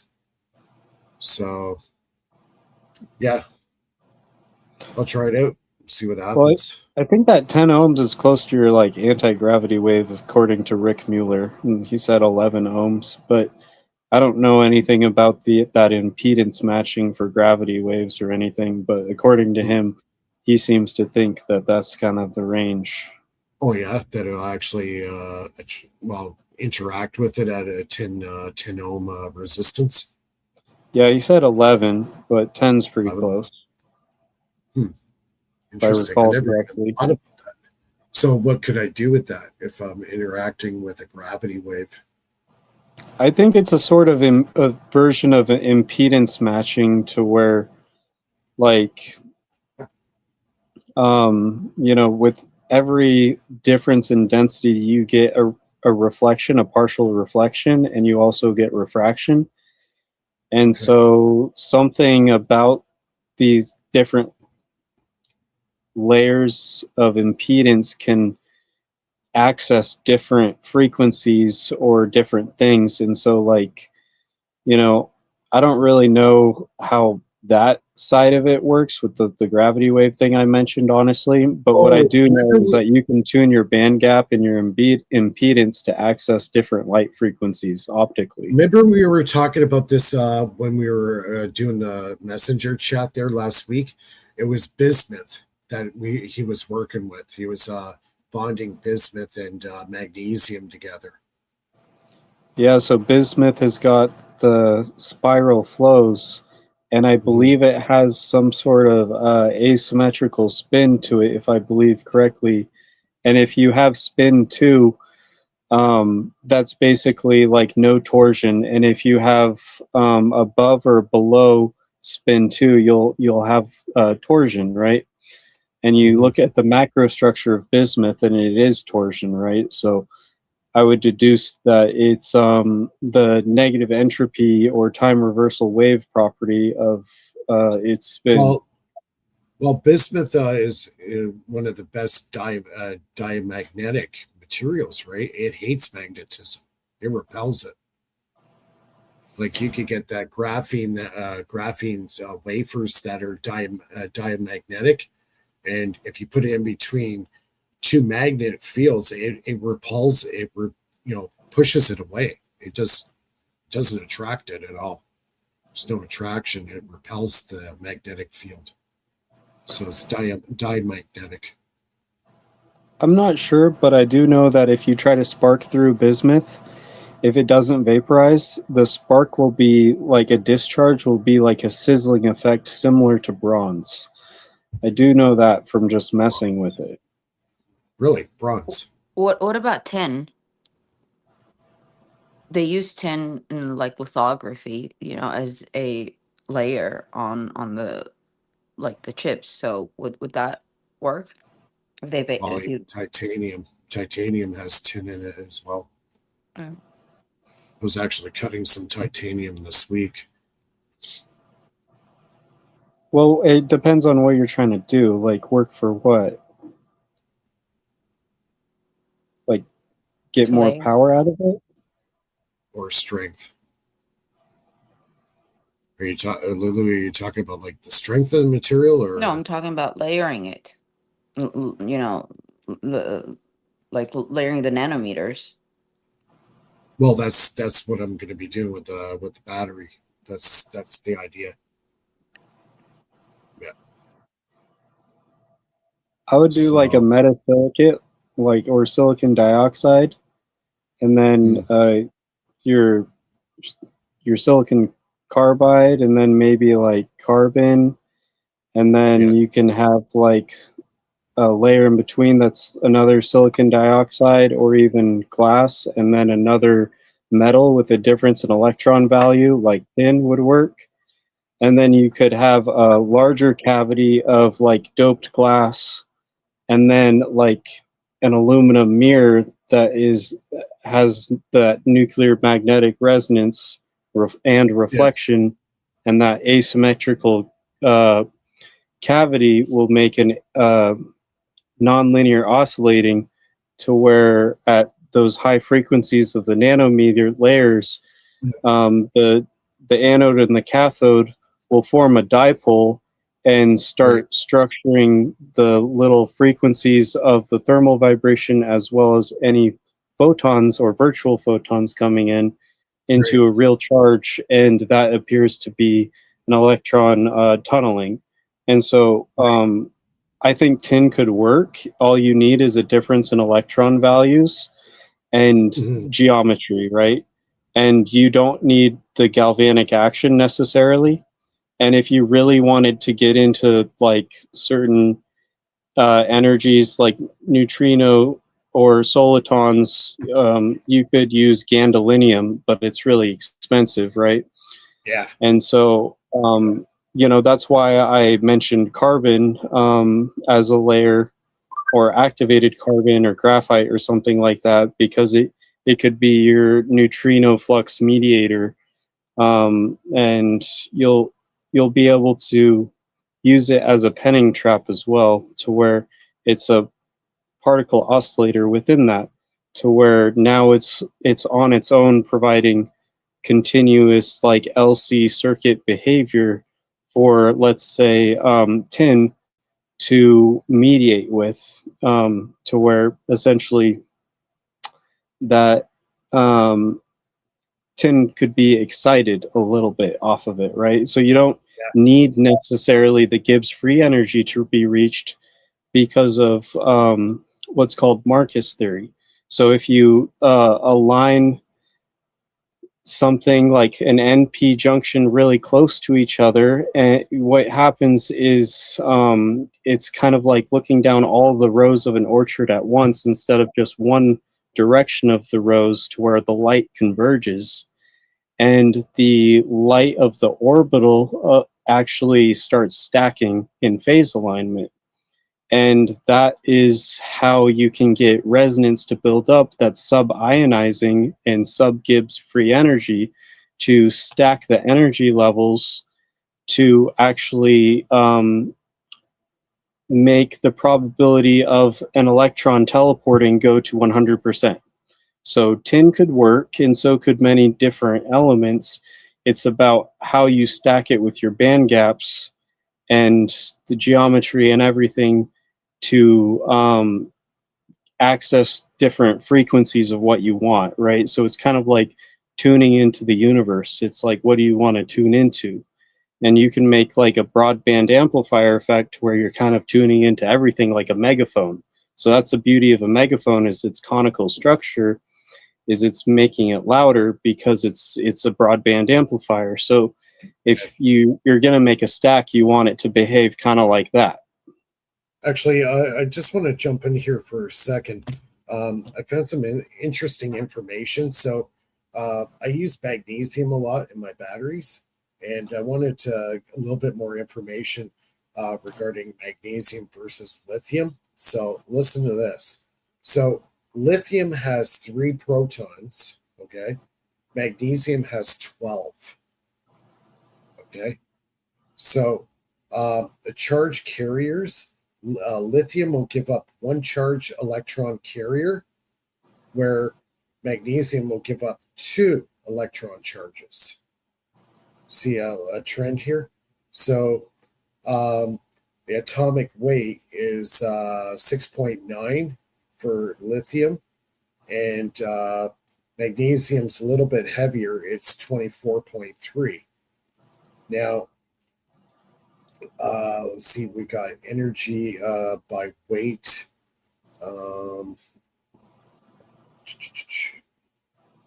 Yeah, so when it comes to like chart, That's so cool.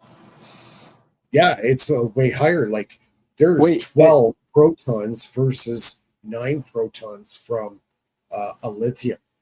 That's going into the 333 hertz that Tesla was talking about, the 3.33 ratio. Got it. Now I get what Yeah. you're doing, what you're talking about. Yes. Yes, exactly. You caught on. Awesome. Yeah, that's exactly where I was going. So that's why I'm using magnesium. When it comes to lithium, magnesium's a lot more stable than lithium. Yes, it's heavier. Okay, can't be perfect, but when it comes down to charge carriers and the amount of protons and electrons that are released is a lot higher than lithium by mass. So magnesium, I don't know why people are not using it. I really don't understand it. Why has lithium been used as the number one source of material for the batteries? They should have been focusing on magnesium. Well, sodium's good too, but magnesium's been around forever. It's easy to get. There's a lot of it. You know what I mean? But it's expensive because they made it that way. It's not in demand. Yeah, I don't know. What do you think, Elijah, on this versus lithium and magnesium? Well, I think we got to pay attention to history and the Great Pyramids when we're talking about magnesium, because they made their limestone blocks insulating on the outside without magnesium, and anything on the inside that wasn't lining the empty cavities, that wasn't the piezoelectric granite, right, was Yeah, a it's geopolymer limestone with magnesium in it, because it's Yes. conductive. And they were tapping the radio frequencies and the Schumann resonant frequencies and making a big static electric and chemical reaction machine that was also piezoelectric in its chambers, with the hydrogen production bursting in the King's chamber. And so I think it's wise to use magnesium in a dielectric cell if it's interacting with water, because magnesium and water work really well together.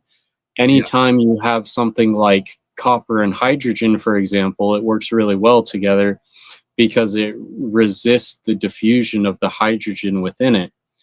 And so, we build circuits out of copper all the time. And so using cells that access the humidity of the air or in water, amplifying your cell by putting it in water, for example, magnesium is a great choice. Yeah. And, I've had some cells put out over 500 milliamps, and the cells only like size of a credit card, Somebody in the chat, said like the magnesium, they don't use it much because it's used as like fire starter. Yeah, but Yeah. magnesium's flash point's 900 degrees. So if your battery's heating up to 900 degrees, there's something wrong with the battery. You know what I mean? Like it's shorted out, or you get dendrite problem. You get the thermal runaway. But lithium is actually higher on the periodic table. It's one level higher than magnesium. So yeah, like when it comes to safety, actually magnesium's a better choice, safety wise. Well, magnesium is going to attract any paramagnetic material like oxygen, and it's going to go on that surface. And so it's going to prevent galvanic action because of the paramagnetic material with the metal, right? Right. And so, you know, if you were in a vacuum type situation, like it would honestly want to galvanize, right? We don't want it galvanized. We just want nonlinear oscillation to structure coherent energy into electron pairs, similar to the Bethe-Hilter process, right? Interesting. Well, guys, we're past 11 here. I got to get up early. I have to get some tests done tomorrow with the doctors. Yeah, so everybody, thanks a lot. Live chat was great. We go live to air again next Friday at 9 o'clock Eastern. I'd like to thank Elijah for joining us, Philip and Lulu and Nathan and Bernie. Thanks for being a part of the show tonight, and also Ben. We haven't seen him in a while.